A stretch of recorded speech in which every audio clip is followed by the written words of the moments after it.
It was a dark and stormy night. The wind was howling and the rain was pelting against the windows as if trying to find a way inside.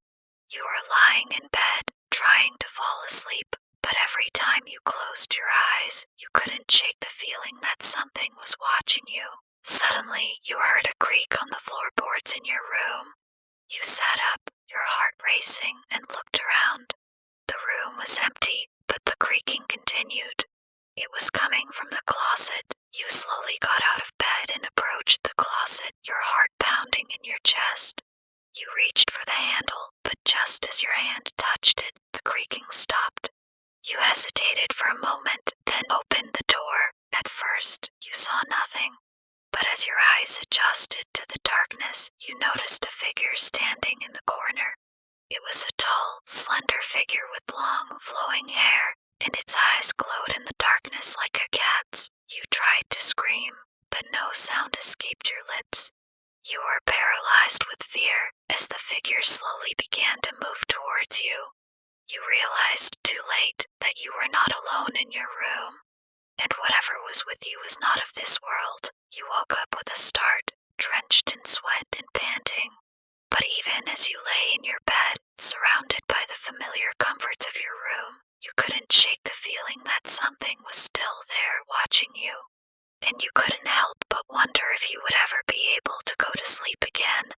As the days went by, you found that you were unable to shake the feeling of being watched. You started to see the figure in your dreams every night, and each time it was getting closer.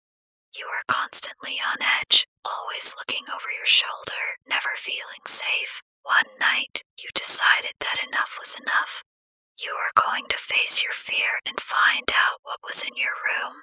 You slowly got out of bed and approached the closet, but as soon as you reached for the handle, the creaking started again. This time, however, you didn't hesitate. You threw open the door and stepped inside. The figure was there, just as you had seen it before.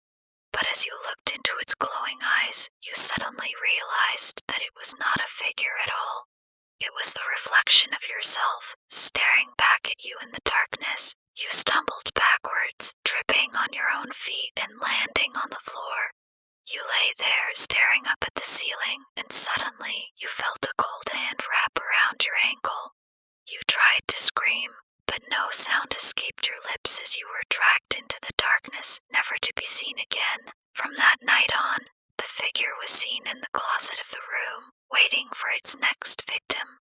And it was said that whoever entered the room and looked into the closet would never come back out. For the figure was the embodiment of fear itself, and once it had you, it never let go.